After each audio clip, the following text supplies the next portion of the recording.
The first 30 days of a collapse are about survival. You are running on adrenaline, eating cold beans, and telling yourself this is temporary. But on day 31, something shifts. The adrenaline is gone, the beans are half gone, and the silence has started to rot something inside you that no tourniquet can reach. You are no longer fighting for your life. You are fighting for your sanity. And the things that become precious are not the guns, not the gold, not the freeze-dried lasagna. They are the small, invisible, mundane objects that you never thought to stockpile because they were always just there. Most people will have 1,000 rounds of ammunition and a broken spirit. You will have the 9 luxury items that turn a survival ordeal into a life worth surviving. Subscribe so you never miss this. Stay for item 9, the one you are holding right now. And when it runs out, you will trade a can of food for a fresh one without a second thought. The systemic lie is that luxury is weakness. The prepper industry sells you a fantasy of the hardened survivor, eating gruel in the dark, needing nothing but a knife and a fire steel. That person does not exist. That person is a marketing campaign. Humans need comfort. We need flavor, warmth, cleanliness, and entertainment. The absence of these things does not make you tougher.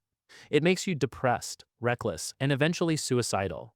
The difference between a camp that holds together and a camp that holds together and a camp that tears itself apart after 30 days is a handful of small, cheap, lightweight items that you can still buy right now for pocket change. Item 1.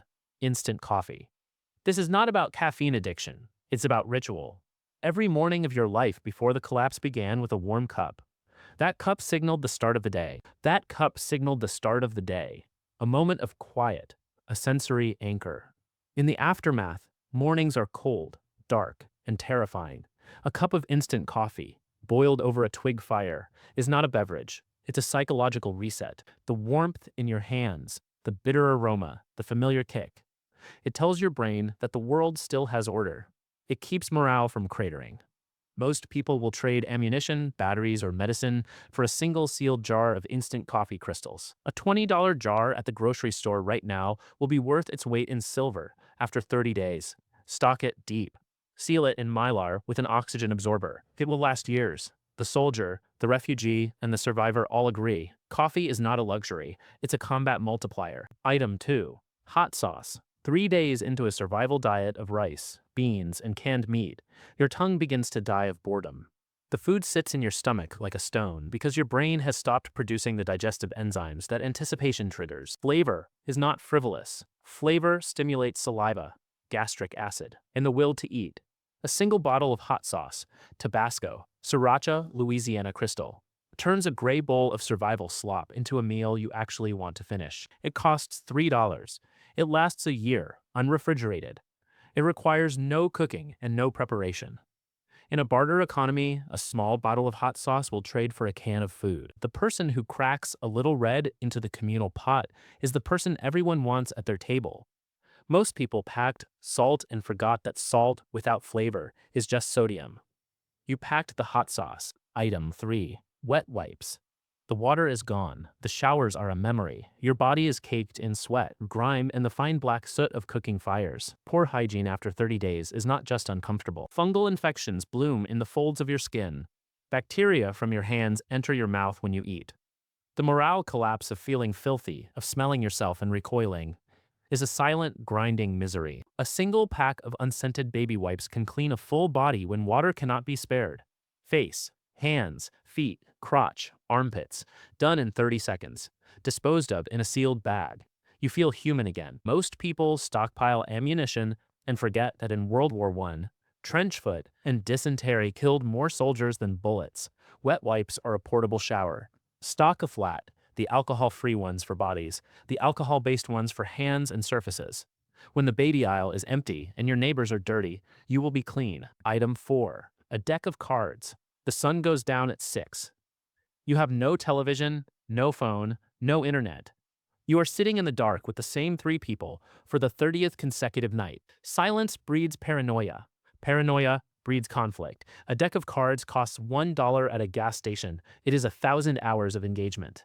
Poker, rummy, solitaire, a game played by candlelight, resets the social contract. It creates laughter, friendly competition, and a reason to gather that isn't a security briefing. The cognitive engagement of a card game prevents the brain from spiraling into the default mode network, the dark, inward-facing loops of rumination and fear. Most groups will sit in silence and slowly turn on each other. Your group will play a hand of hearts, and the winner gets an extra piece of hard candy.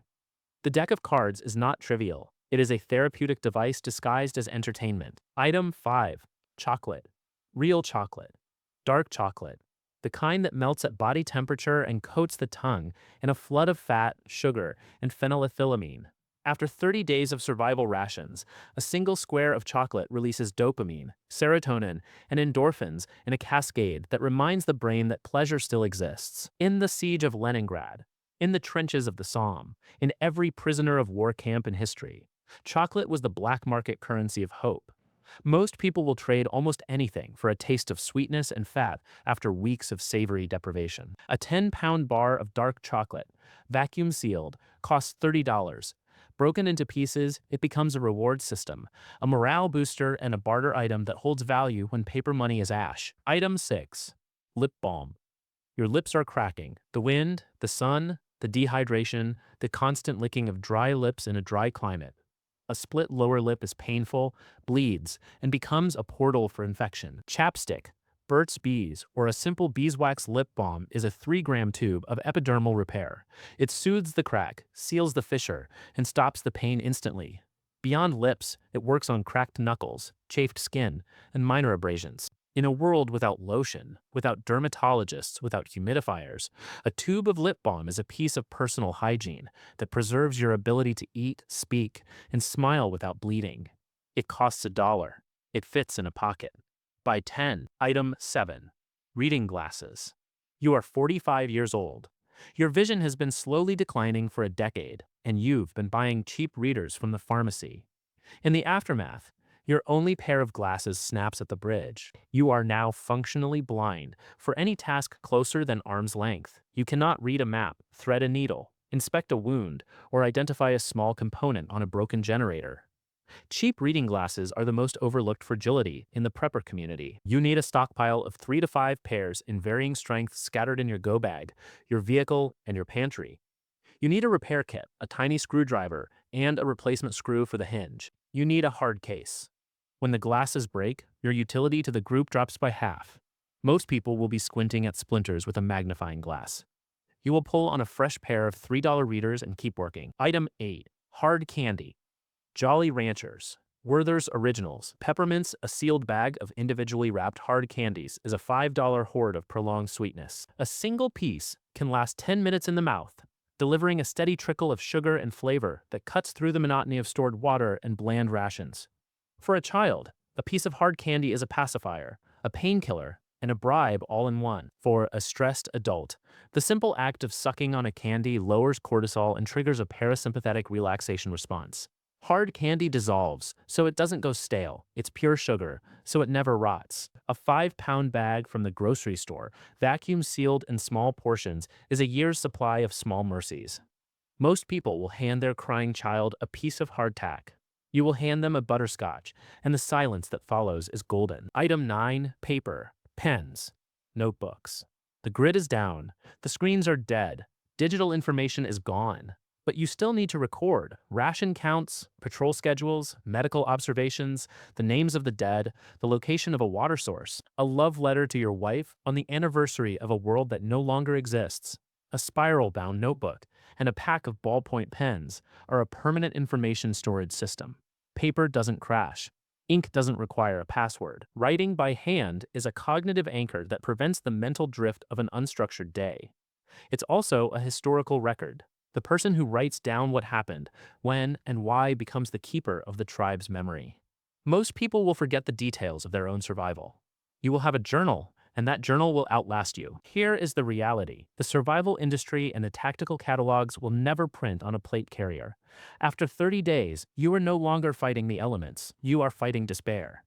The food keeps the body alive. The coffee, the chocolate, the hot sauce, the cards, the wipes, the lip balm, the glasses, the candy, and the paper keep the soul tethered to the body. These are not luxuries in the pejorative sense. They are the difference between a human being and a starving animal. between a group that holds together and a group that collapses into infighting and hopelessness. Most preppers have a basement full of ammunition and a heart full of exhausted rage. You will have a cup of coffee, a hand of cards, and a notebook full of the days you still plan to see. Now drop a comment and tell me this. What is the one small comfort item you would hoard if you knew the stores were closing tomorrow? Chocolate, coffee, a specific tea, a brand of socks. Write it down, then go buy 3 of them, because the collapse is not just about surviving. It's about having a reason to want to. And in the next video, we are moving from the luxury items to the essential tool of sanity. How to build a solar-powered, EMP-proof music player from a Raspberry Pi, a speaker, and a hard drive full of the songs that keep a group singing in the dark. I'll see you there.